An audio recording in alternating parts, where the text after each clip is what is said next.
वेद, स्मृति और पुराणों अनुसार आत्मा की गति और उसके किसी लोक में पहुंचना का वर्णन अलग अलग मिलता है।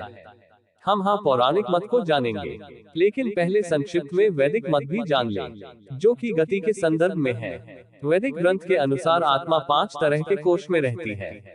अन्नमय, प्राणमय, मनोमय, विज्ञान में और आनंदमय। इन्हीं कोशों में रहकर आत्मा जब शरीर छोड़ती है, तो मुख्य तौर पर उसकी 3 तरह की गतियां होती हैं। 1. ऊर्ध्व गति, 2. स्थिर गति और 3. अधोगति। इसे ही अगति और गति में विभाजित किया गया है। ऊर्ध्व गति, इस गति के अंतर्गत व्यक्ति ऊपर के लोक की यात्रा करता है। ऐसा वही व्यक्ति कर सकता है जिसने जागृत, स्वप्न और सुषुप्ति में खुद को साक्षी भाव में रखा है या निरंतर भगवान की भक्ति की है।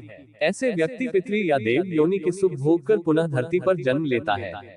स्थिर गति, इस गति का अर्थ है व्यक्ति मरने के बाद न ऊपर के लोक गया और न नीचे के लोक में, अर्थात उसे यही तुरंत ही जन्म लेना होगा। यह जन्म उसका मनुष्य योनि का ही होगा। अधोगति, जिस व्यक्ति ने किसी भी प्रकार का पाप करके या नशा करके अपनी चेतना या होश के स्तर को नीचे गिरा लिया है, वह नीचे के लोकों की यात्रा करता है।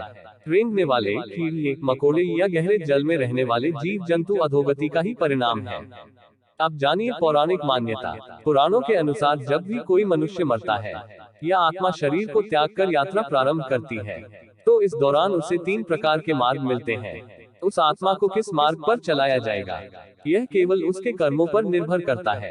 ये 3 मार्ग हैं: अर्ची मार्ग, धूम मार्ग और उत्पत्ति विनाश मार्ग। अर्ची मार्ग ब्रह्मलोक और देवलोक की यात्रा के लिए होता है, वहीं धूम मार्ग पितृलोक की यात्रा पर ले जाता है और उत्पत्ति विनाश मार्ग नरक की यात्रा के लिए है। हालांकि सभी मार्ग से गई आत्माओं को कुछ काल भिन्न भिन्न लोक में रहने के बाद पुनः मृत्युलोक में आना पड़ता है। अधिकतर आत्माओं को यहीं जन्म लेना और यहीं मरकर पुनः जन्म लेना होता है। यजुर्वेद में कहा गया है कि शरीर छोड़ने के पश्चात जिन्होंने तप ध्यान किया है, वे ब्रह्मलोक चले जाते हैं, अर्थात ब्रह्मलीन हो जाते हैं। कुछ सत्कर्म करने वाले भक्तजन स्वर्ग चले जाते हैं। स्वर्ग अर्थात वे देव बन जाते हैं। राक्षसी कर्म करने वाले कुछ प्रेतयोनि में अनंत काल तक भटकते रहते हैं और कुछ पुनः धरती पर जन्म ले लेते हैं। जन्म लेने वालों में भी जरूरी नहीं कि वे मनुष्य योनि में ही जन्म लें। इससे पूर्व ये सभी पितृलोक में रहते हैं, वहीं उनका न्याय होता है। आत्मा 17 दिन तक यात्रा करने के पश्चात 18वें दिन यमपुरी पहुंचती है। गरुड़ पुराण में यमपुरी के इस रास्ते में वैतरणी नदी का उल्लेख मिलता है। वैतरणी नदी विष्ठा और रक्त से भरी हुई है। जिसने गाय को दान किया है, वह इस वैतरणी नदी को आसानी से पार कर यमलोक पहुंच जाता है। अन्यथा इस नदी में वे डूबते रहते हैं और यमदूत उन्हें निकालकर धक्का देते रहते हैं। यमपुरी पहुंचने के बाद आत्मा पुष्पोदका नामक एक और नदी के पास पहुंच जाती है, जिसका जल स्वच्छ होता है और जिसमें कमल के फूल खिले रहते हैं। इसी नदी के किनारे छायादार बड़ का एक वृक्ष है, जहां आत्मा थोड़ी देर विश्राम करती है। यहीं पर उसे उसके पुत्रों या परिजनों द्वारा किए गए पिंडदान और तर्पण का भोजन मिलता है, जिससे उसमें पुनः शक्ति का संचार हो जाता है।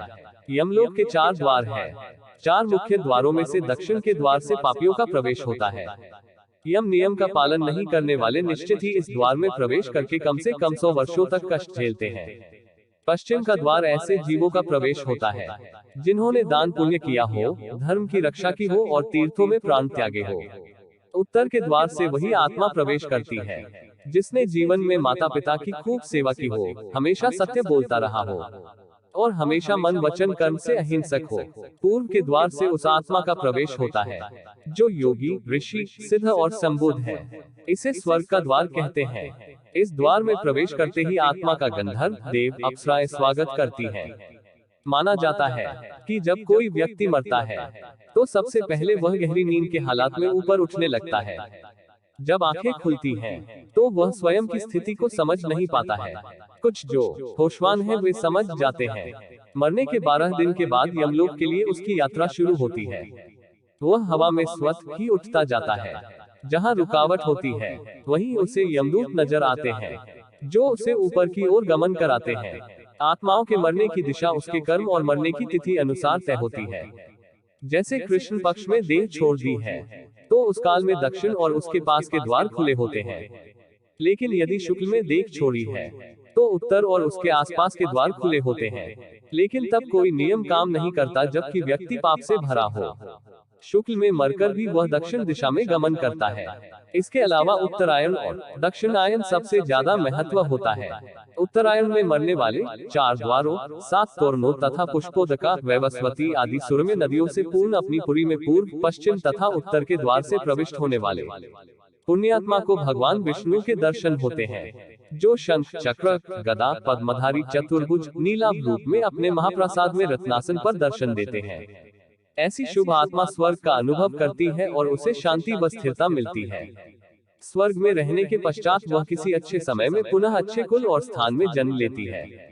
दक्षिणायन में मरने वाले जो लोग पापी और अधर्मी हैं, जिन्होंने जीवन भर शराब, मांस और स्त्रीगमन के अलावा कुछ नहीं किया, जिन्होंने धर्म का अपमान किया और जिन्होंने कभी भी धर्म के लिए पुण्य का कोई कार्य नहीं किया, वे मरने के बाद स्वतः ही दक्षिण दिशा की ओर खींच लिए जाते हैं। ऐसे पापियों को सबसे पहले तप्त लोहद्वार तथा पोए, शोणित एवं क्रूर पशुओं से पूर्ण वैतरणी नदी पार करना होती है। नदी पार करने के बाद दक्षिण द्वार से भीतर आने पर वे अत्यंत विस्तीर्ण सरोवरों के समान नेत्र वाले, धूम्र वर्ण, प्रलय मेघ के समान गर्जन करने वाले, ज्वाला में रोमधारी, बड़े तीक्ष्ण प्रज्वलित दंतयुक्त, संडसी जैसे नखों वाले, चर्म वस्त्रधारी, कुटिल भरिकुटी भयंकरतम वेश में यमराज को देखते हैं। वहाँ घोरतर पशु तथा यमदूत उपस्थित मिलते हैं। यमराज हमसे सदा शुभ कर्म की आशा करते हैं, लेकिन जब कोई ऐसा नहीं कर पाता है, तो भयानक दंड द्वारा जीव को शुद्ध करना ही इनके लोक का मुख्य कार्य है। ऐसी आत्माओं को यमराज